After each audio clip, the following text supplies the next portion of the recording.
Co-host of Outnumbered, former White House press secretary Kayleigh McEnany.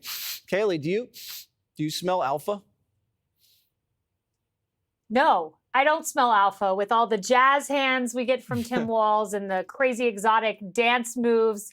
Not an alpha there, in my personal opinion. So we'll see who they come up with. But Jesse, this cognitive issue, if I may just say this about Republicans in this investigation, when it came to January 6th, Democrats were a dog on a bone. They created this whole committee. It was extravagant. It was a 4-year investigation. And Republicans need that same fervor. And to hear Tim Kaine there say, oh, we don't need to look back. Excuse me, Tim Kaine. We need to look back. Because last time I checked, there were 13 families who lost their loved ones at the Abbey Gate, and we had a president who was checked out.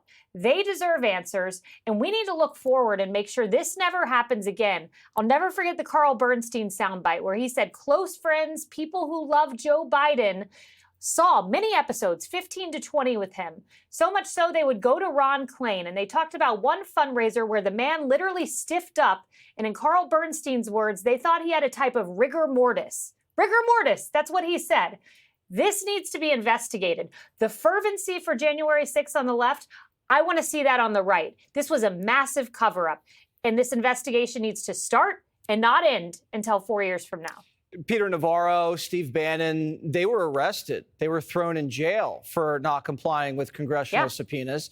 If Biden's doctor doesn't comply, should he get thrown in jail too? They set the precedent. It should absolutely be looked at for prosecution the exact same way as the other two individuals you named. Kevin O'Connor told the New York Post that Joe Biden was excellent 4 days before Joe Biden dropped out. Kevin O'Connor said the man did not need a cognitive test to the New York Post after the Robert Hur report, who sat across from him and saw all sorts of frailties.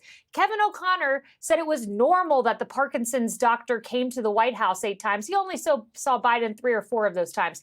Kevin O'Connor has a lot of questions to answer. He needs to go before Congress, and if he doesn't do so willingly, well, they set a precedent for what happens to you. Would that be medical malpractice if you're injecting the commander-in-chief with all kinds of drugs? And we're not saying that he did that, but if you're prescribing him medications, if you're trying to keep him above water, if you're bringing in specialists to see if he has brain decay, and then you're going out and lying to the whole public, lying to the whole world, while the border's broken, while he's spending $1 gazillion, people have been brought up on charges for less than that in the private sector.